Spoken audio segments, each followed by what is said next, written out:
कधी विचार केलाय का की यशस्वी ट्रेडर्स जे टूल्स आणि चार्ट्स वापरतात अगदी तेच वापरून सुद्धा बहुतेक जण अयशस्वी का होतात? म्हणजे बघा, ते खूप उत्साहाने मार्केटमध्ये येतात, पण काही महिन्यातच त्यांचं खातं रिकामं होतं. असं नक्की का घडतं? आणि हे वास्तव आहे, जे खूप धक्कादायक आहे. जवळपास 90% ट्रेडर्स अयशस्वी होतात. हीच ती मूळ समस्या आहे, ज्यावर आपण आज बोलणार आहोत.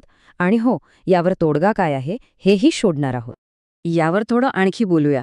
खरं सांगायचं तर यश हे मार्केटला हरवण्यात नाहीये, ते आहे स्वतःसाठी एक मजबूत, शिस्तबद्ध सिस्टीम तयार करण्यात. मार्केट आपल्याला गोंधळात टाकत नाही, आपल्याकडे नियमांची कमी असते ना, ती आपल्याला गोंधळात टाकते. चला तर मग समस्येपासून थेट समाधानाकडे जाऊया. मी तुम्हाला एक असा स्पष्ट आराखडा देणार आहे, जो 6 स्तंभांवर आधारलेला आहे. आणि जेव्हा हे 6 स्तंभ एकत्र येतात, तेव्हा ट्रेडिंग हा केवळ एक अंदाज लावण्याचा खेळ राहत नाही, तर ती एक विचारपूर्वक केलेली प्रक्रिया बनते. चला, आपण पहिल्या 2 स्तंभांपासून सुरुवात करूया. हे कोणत्याही यशस्वी ट्रेडिंग सिस्टीमचा अगदी पाया आहेत. हे फक्त आपली रणनीतीच नाही, तर आपली विचार करण्याची पद्धत, आपली शिस्त आणि आपलं वागणंही बदलतात. एज म्हणजे नेमकं काय? हा काही जादुई इंडिकेटर नाही, तर हा एक स्पष्ट सांख्यिकीय फायदा आहे, जो आपल्या प्रत्येक निर्णयाला आधार देतो. एज म्हणजे इतकी स्पष्टता की आपल्याला इतर कोणाच्याही पुष्टीकरणाची गरजच भासत नाही. यातला फरक अगदी स्पष्ट आहे, नाही का? एक जुगारी प्रत्येक चार्टमध्ये संधी शोधत असतो, तर एक प्रोफेशनल ट्रेडर ज्याच्याकडे एज आहे, तो फक्त योग्य संधीची वाट पाहतो. त्याची खरी ताकद कृती करण्यात नाही, तर निवडक कृती करण्यात आहे.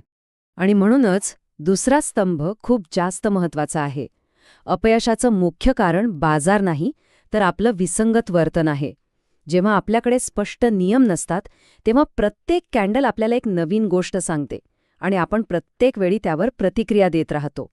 एका चांगल्या सिस्टीममध्ये ना, सगळं काही आधीच ठरलेलं असतं. एंट्री कधी घ्यायची, एक्झिट कधी करायची, स्टॉप लॉस कुठे लावायचा आणि नफा कुठे बुक करायचा, हे निर्णय भीती आणि लोभाच्या क्षणी नाही, तर शांतपणे विचार करून आधीच घेतले जातात. यामुळे त्या क्षणाचा ताणतणाव पूर्णपणे निघून जातो. चला, आता पुढच्या स्तंभांकडे वळूया. हे स्तंभ आपल्या सिस्टीमला प्रत्यक्ष बाजारात कसं लागू करायचं यावर लक्ष केंद्रित करतात. ही गोष्ट आहे ना, ती पूर्णपणे एका मानसिक बदलाची आहे. म्हणजे बघा, बहुतेक ट्रेडर्स फक्त नफ्याचा विचार करतात, पण जे प्रोफेशनल असतात ते आधी विचार करतात जोखमीचा. ट्रेडिंगमध्ये आपण किती कमावतो यापेक्षा आपण किती वाचवतो हे जास्त महत्त्वाचं आहे. हे एकदम स्पष्ट आहे. जर आपण प्रत्येक ट्रेडमध्ये आपल्या खात्याच्या 20 ते 30% जोखीम घेत असू, तर काही चुकीचे ट्रेड्स आपल्याला बाजारातून बाहेर फेकून देऊ शकतात. पण जर आपण शिस्तीने फक्त 1 ते 2% जोखीम घेतली, तर नुकसानसुद्धा नियंत्रणात राहतं आणि आपण बाजारात टिकून राहतो. एक गोष्ट लक्षात घ्या, ट्रेडिंगमध्ये परिपूर्णता हा एक भ्रम आहे. अशी कोणतीही सिस्टीम नाही जी प्रत्येक वेळी जिंकू शकेल. जे ट्रेडर्स प्रत्येक ट्रेडला परफेक्ट बनवण्याचा प्रयत्न करतात ना, ते प्रत्येक नुकसानीला व्यक्तिगतरित्या घेतात आणि हळूहळू आपल्याच सिस्टीमवर शंका घ्यायला लागतात. सातत्याचा खरा अर्थ काय? तर मागचा ट्रेड नफ्यात असो किंवा तोट्यात, प्रत्येक वेळी त्याच नियमांचं पालन करायचं. जेव्हा आपलं लक्ष फक्त अंमलबजावणीवर असतं, तेव्हा आपण प्रत्येक ट्रेडला एका प्रक्रियेप्रमाणे पाहतो, जीवन बदलणाऱ्या क्षणाप्रमाणे नाही. आता आपण शेवटच्या आणि जरा अधिक वैयक्तिक स्तंभांकडे वळूया. हे स्तंभ आपल्या तांत्रिक सिस्टमला आपल्या मनाशी जोडतात. याचं कारण असं आहे की ट्रेडिंग फक्त चार्ट्सचा खेळ नाही, तो मनाचाही खेळ आहे. आणि कधीकधी तांत्रिकदृष्ट्या एक उत्तम सिस्टमसुद्धा यशासाठी पुरेशी नसते. हा आहे 5वा स्तंभ, मानसशास्त्रीय जुळवणी. समजा आपली सिस्टम खूप आक्रमक आहे, पण आपला स्वभाव मात्र सावध आहे, तर आपण ती सिस्टम कधीच योग्यरित्या वापरू शकणार नाही. प्रत्येक ट्रेड एक संघर्ष वाटेल. आपली सिस्टम आपल्या स्वभावाला आणि जोखीम घेण्याच्या क्षमतेला जुळणारी असायलाच हवी. आपण एक चांगली रणनीती पाहिली, थोडा सराव केला आणि थेट बाजारात उतरलो. पण काही नुकसानं झाली की आपला आत्मविश्वास तुटतो. असं का होतं? कारण तो विश्वास आशेवर आधारलेला असतो, पुराव्यावर नाही. ट्रेडिंगमध्ये आत्मविश्वास फक्त एकाच गोष्टीने येतो, आणि ती गोष्ट म्हणजे डेटा, पुरावा आणि अनुभव. आशा ही कोणतीही रणनीती असू शकत नाही, कधीच नाही. बॅकटेस्टिंग म्हणजे काय? तर ही एक अशी प्रक्रिया आहे जिथे आपण आपली सिस्टम जुन्या भूतकाळातल्या डेटावर तपासतो आणि हा डेटा आपल्याला ती स्पष्टता देतो जी नुसत्या अंदाजाने कधीच मिळू शकत नाही.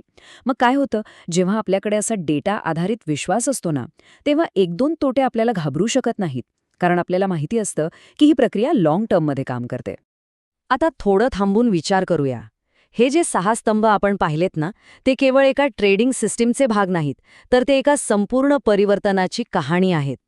जेव्हा आपल्याकडे एजची स्पष्टता असते, तेव्हा आपल्याला दिशा मिळते. नियम आपल्याला एक संरचना देतात. जोखीम व्यवस्थापन आपल्याला गेममध्ये टिकवून ठेवतं.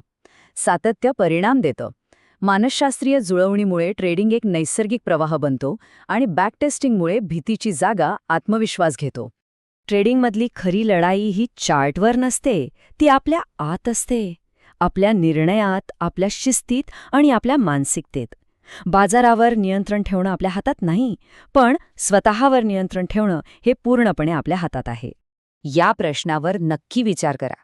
ज्या दिवशी आपण स्वतःवर प्रभुत्व मिळवू, त्या दिवशी आपली सिस्टीम परिपूर्ण होईल आणि ट्रेडिंग फक्त एक कौशल्य राहणार नाही, तर आपली ओळख बनेल.